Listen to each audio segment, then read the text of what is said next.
The family of a young Fort Myers man is still trying to find closure after their 21-year-old son was intentionally gunned down over something as minor as a teenage clash. Daniel Hill was pulling into a family member's driveway in November 2014 when a vehicle pulled up behind him and opened fire, leaving Hill dead at the foot of his car door.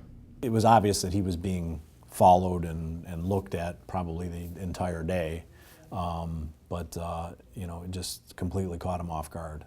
Daniel's death was a devastating blow to his family. While he did hit a rough patch as a teenager, he had long moved past those years and was evolving into a responsible young man.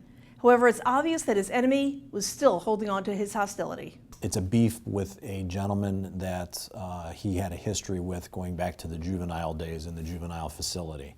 That never seemed to, the fire in that one never seemed to flame out. It just kept building and building and building and building.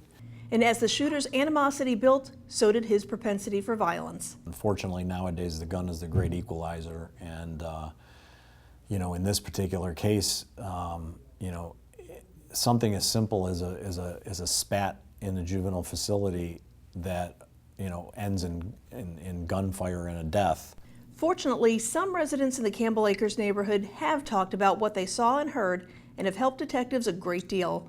But there's still a few pieces of the puzzle missing in order to bring justice to Daniel's family. And they told us what happened, and that's how we found out that the people that were closest to him were not being as forthcoming as they needed to be.